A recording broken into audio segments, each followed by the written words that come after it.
Hello everyone, how are you all? I hope you all are fit and fine. So students, this is second part of second lesson in civics of class 7th, which name is role of the government in health. तो अगर आपने अभी तक मेरे channel को subscribe नहीं किया है तो जल्दी से कर दें ताकि आने वाली सभी वीडियो की अपडेट्स आपको टाइम पर मिल जाए। एंड वीडियो को कंप्लीट देखें और कमेंट सेक्शन में कमेंट भी जरूर करें कि आपको सब अच्छे से समझ आ रहा है। Okay, let's start our chapter. तो इससे पहले इस लेसन का एक पार्ट हम कंप्लीट कर चुके हैं। यदि अभी तक वो आपने नहीं देखा है तो चैनल की प्लेलिस्ट में जाकर देख सकते हो। 7th क्लास सिविक्स के नाम से प्लेलिस्ट है एंड डिस्क्रिप्शन बॉक्स में भी लिंक प्रोवाइड किया जाएगा, आप चाहे तो वहाँ से भी देख सकते हो। तो सेकंड पार्ट जो है वो शुरू हो रहा है। India has a large number of doctors, clinics and hospitals, यानी इंडिया में बहुत ज़्यादा संख्या में डॉक्टर हैं, क्लिनिक्स हैं और हॉस्पिटल्स हैं। The country also has considerable experience and knowledge in running a public health care system. और इंडिया में काफ़ी जो है नॉलेज है, काफ़ी एक्सपीरियंस है लोगों के पास जिससे कि पब्लिक हेल्थ केयर सिस्टम को चलाया जा सकता है। तो this is a system of hospitals and health centres run by the government. तो पब्लिक हेल्थ केयर सिस्टम मतलब क्या है? ये एक सिस्टम है जो हॉस्पिटल्स और हेल्थ सेंटर्स चलाए जाते हैं जिसके अकॉर्डिंग और जिनको गवर्नमेंट के द्वारा चलाया जाता है। It has the ability to look after the health of a large section of its population scattered over hundreds of thousands of villages. तो ये जो सिस्टम है इससे हमारी पॉपुलेशन के एक बड़े भाग का ट्रीटमेंट किया जाता है, जिसमें जो कि काफ़ी कहेंगे कि हजारों गांव में फैली हुई है या बहुत से गांव में भी ये हेल्थ केयर सेंटर्स खोले हुए हैं हमारी गवर्नमेंट ने। जैसे एक छोटा सा एग्जांपल मैं दूं, आंगनवाड़ी का नाम आपने सुना होगा, वहाँ भी काफ़ी सारी जो है हमें हेल्थ केयर फैसिलिटीज़ मिलती है। We will go into more detail on this chapter, और इस चैप्टर में हम इनके बारे में और डिटेल से रीड करेंगे।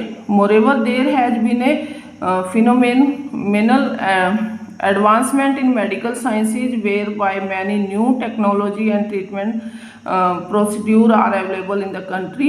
तो जबकि हमारी कंट्री में काफ़ी जो कहेंगे कि जो हमारी जो चिकित्सा विज्ञान है उसमें बहुत सारा डेवलपमेंट हुआ है, बहुत सी नई नई टेक्नोलॉजी आई है डॉक्टरी में, और जो हमारे देश में अवेलेबल है जिससे कि इलाज की नई नई तरीके आ गए हैं हर चीज़ के।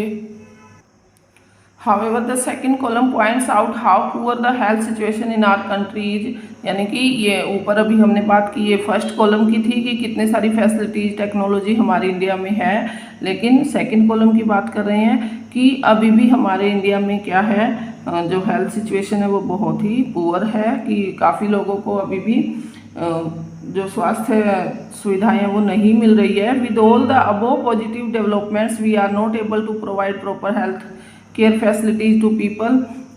तो इतना सारा पॉजिटिव डेवलपमेंट्स होने के बाद भी, यानी इंडिया में हॉस्पिटल्स होने के बाद भी, डॉक्टर्स होने के बाद भी, नॉलेज टेक्नोलॉजी होने के बाद भी हम सभी लोगों को हेल्थ केयर फैसिलिटीज़ प्रोवाइड नहीं करा रहे या नहीं करा सकते। This is the paradox. तो ये एक विरोधाभास स्थिति है, something that is contrary to what we would expect. Our country has the money, knowledge and people with experience but cannot make the necessary health care available to all। तो हमारे देश में सब चीज़ें हैं, यानी कि पैसे है, ज्ञान है और लोग भी हैं, काफ़ी जिन्हें ज्ञान है, एक्सपीरियंस है, लेकिन फिर भी हम सभी के लिए जो हेल्थ केयर फैसिलिटी प्रोवाइड नहीं करा सकते। In this chapter we will look at some of the reasons for this, और इस चैप्टर में हम इनके कुछ रीजन्स रीड करेंगे। नीचे एक स्टोरी दी गई है स्टूडेंट्स, हाकिम शेख की स्टोरी है, जो कि एक मजदूर समिति के एक मेंबर हैं, और 1992 में, मैं वैसे ही शॉर्ट में आपको बता दूं, ये 1992 में ये चलती ट्रेन से गिर गए थे और फिर इन्हें इमरजेंसी जो ट्रीटमेंट की ज़रूरत थी कि उसी टाइम, लेकिन कलकत्ता के एक सरकारी हॉस्पिटल में इन्हें ले जाया गया, गवर्नमेंट हॉस्पिटल में। वहाँ पर इन्हें मना कर दिया एडमिट करने के लिए कि उनके पास बेड नहीं है। फिर दूसरे हॉस्पिटल लेकर गए तो वहाँ पर बोला कि वहाँ डॉक्टर नहीं है। तो इस तरह 14 आवर्स मतलब 14 घंटे वो कम से कम 8 गवर्नमेंट हॉस्पिटल में घूमे, बट उन्हें किसी ने एडमिट नहीं किया और लास्ट में उन्हें प्राइवेट हॉस्पिटल में एडमिट होना पड़ा, जहाँ पर उन्हें बहुत ज़्यादा पैसा लगाना पड़ा अपने ट्रीटमेंट पर। तो यानी कि इनकी स्टोरी से हमें पता लग रहा है कि आज भी जो गवर्नमेंट हॉस्पिटल में है वो प्रॉपर फैसिलिटीज़ नहीं है comparison to private hospital.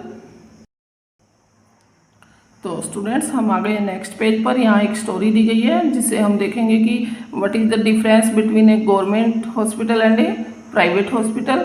The cost of A cure यानी एक इलाज का खर्च। देखते हैं स्टोरी क्या है। Aman and Ranjan are good friends. Aman और रंजन क्या है, अच्छे फ्रेंड्स है। While Ranjan comes from a well to do family. Ranjan जो है एक रिच फैमिली से बिलोंग करता है। And Aman's parents have to struggle to make ends meet. और अमन के जो पेरेंट्स हैं वो मुश्किल से अपना गुजारा चला पाते हैं। हाय अमन, रंजन बोल रहा है।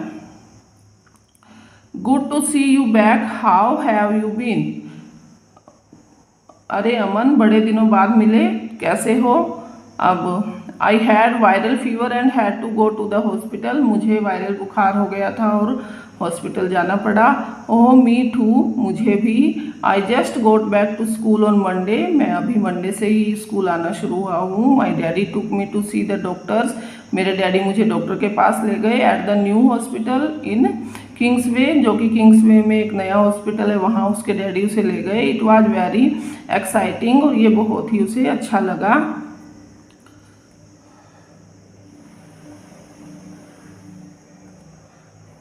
अब जो रंजन जो है वो बता रहा है अपना एक्सपीरियंस, उसे हॉस्पिटल में कैसा फील हुआ, क्या हुआ उसके साथ। तो the building looked so posh, जो हॉस्पिटल की बिल्डिंग थी वो चकाचक दिख रही थी। I thought it was a 5 star hotel, तो वो बता रहा है कि उसे लगा कि ये एक 5 स्टार होटल है। Daddy said that was because it was a private hospital with the best of facility. तो उसके डैडी ने कहा ये एक प्राइवेट हॉस्पिटल है जिसमें बहुत ही अच्छी क्या है, सुविधाएं हैं।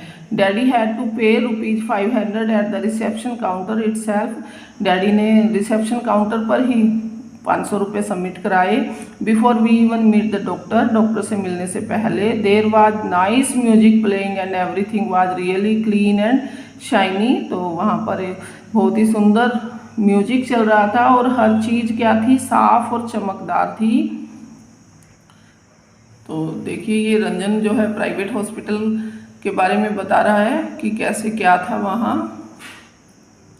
The doctor asked for many test, doctor ने उसे बहुत से टेस्ट कराने को कहा। But everyone was so friendly, लेकिन वहाँ सभी क्या थे, फ्रेंडली थे, मतलब दोस्तों की तरह बात कर रहे थे सब, चाहे डॉक्टर ही क्यों ना हो।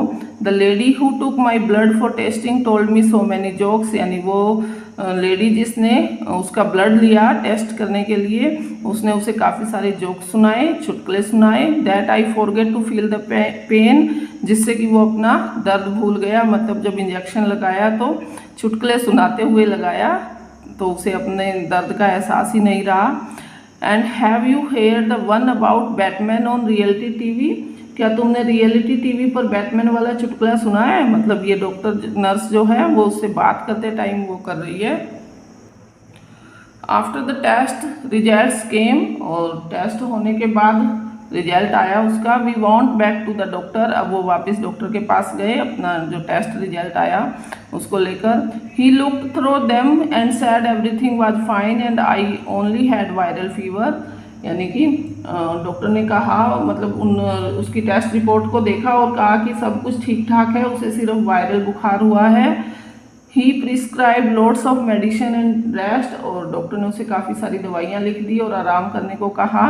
एंड सो यंग मैन, अरे हाँ छोटे जनाब, this pink pill should be taken 3 times a day, ये जो गुलाबी वाली दवाई है ये एक दिन में 3 बार लेना। And the white tablet once before bed time, और जो वाइट वाली टैबलेट है वो सोने से पहले 1 बार लेनी है। दैट्स फॉर द बॉडी एक, ये जो है शरीर के दर्द की दवाई है। This one is a syrup, ये एक पीने की का सिरप है। डोंट वरी इट्स टेस्टी, चिंता मत करो ये टेस्टी है। मतलब डॉक्टर कितने प्यार से उसे समझा रहा है।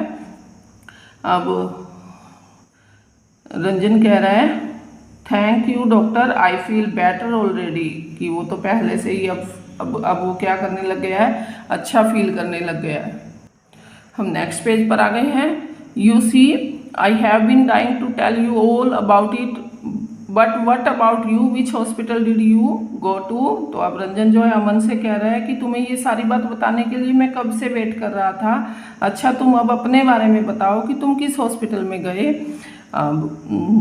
It was not as nice as yours at all. At first, Abba didn't want to take me because he said it would take too much time.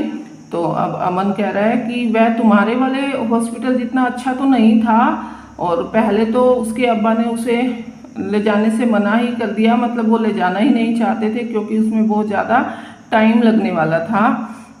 And it really did, we want to a big government hospital, यानी कि और सच में बहुत ज़्यादा time लगा, हम एक बड़े सरकारी हॉस्पिटल में गए। We had to wait in a long queue at the OPD counter, और उन्हें ओपीडी काउंटर पर एक बहुत लंबी लाइन में लगना पड़ा। I was feeling so sick that I had two lane on अब्बा ऑल द टाइम, और उसकी जो तबीयत थी वो मेरी तबीयत इतनी ख़राब हो रही थी कि मैं पूरे समय अब्बा के सहारे ही टिका रहा। तो देखिए अब ये जो है गवर्नमेंट हॉस्पिटल के बारे में बताया जा रहा है स्टूडेंट्स। आई होप आपको समझ आ रही है story. When our turn came, जब उनकी बारी आई, the doctor examined me and asked for a blood test, doctor ने मुझे चेक किया और ब्लड टेस्ट के लिए बोला।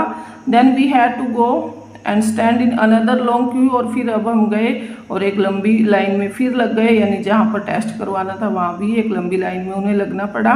People were crowding around in the testing room too, और उस टेस्टिंग रूम में लोग जो है वो क्राउडिंग मतलब बहुत ज़्यादा भीड़ भड़का हो रहा था, वहाँ शोर भी हो रहा था। We got the test results after 3 days, और उन्हें 3 दिन के बाद टेस्ट की रिपोर्ट मिली। And went back to the hospital, और फिर वो वापस हॉस्पिटल गए। There was a different doctor that day, और उस दिन जो पहले जब गए थे उस दिन अलग डॉक्टर था और अब अलग डॉक्टर बैठा है। अब डॉक्टर कह रहा है show me his OPD card and the test results quickly please, मुझे इसका ओपीडी कार्ड दिखाओ और इसकी जो ब्लड रिपोर्ट है वो जल्दी दिखाओ। He seems to be suffering from a bout of viral fever. Nothing to worry about. All he needs is this one fever reducing medicine. इसे वायरल हुआ है, कोई फिक्र की बात नहीं है, बुखार उतरने की ये गोली इसे देनी है, बस और कुछ नहीं। अब ये डॉक्टर कह रही है माई हॉस्पिटल वाज नाइस। अब रंजन बता रहा है कि उसका हॉस्पिटल अच्छा था, but they give me too many medicine and the whole thing cost more than ₹3,500, कि मेरा हॉस्पिटल अच्छा तो था पर उन्होंने मुझे बहुत सारी दवाइयाँ दी और उसके इलाज में उसको 3,500 रुपये खर्च करने पड़े। एंड अब अमन कह रहा है that much my treatment cost just ₹150, इतना खर्च मेरे इलाज में तो सिर्फ 150 रुपये ही खर्च हुए हैं। तो ये डिफरेंस था कि प्राइवेट हॉस्पिटल में सभी फैसिलिटीज़ होती है और गवर्नमेंट हॉस्पिटल में इतनी फैसिलिटीज़ ना होने के कारण, मतलब लंबी लाइन में लगने के कारण, तो इस पर हमारी गवर्नमेंट को कुछ सोचने की ज़रूरत है कि ज़्यादा से ज़्यादा हॉस्पिटल्स बनाएं, सारी फैसिलिटीज़ प्रोवाइड कराएं, टाइम पर टेस्ट रिपोर्ट आए सभी की। ओके, आई होप आपको ये स्टोरी समझ आ गई होगी और डिफरेंस भी समझ आया होगा। At last, I would like to say thanks to everyone for watching, and dear students, please like, share and subscribe my channel. Stay home, stay safe. हम मिलते हैं नेक्स्ट वीडियो में, तब तक के लिए आप इस वीडियो के इम्पोर्टेंट पॉइंट्स को लर्न कर लीजिएगा।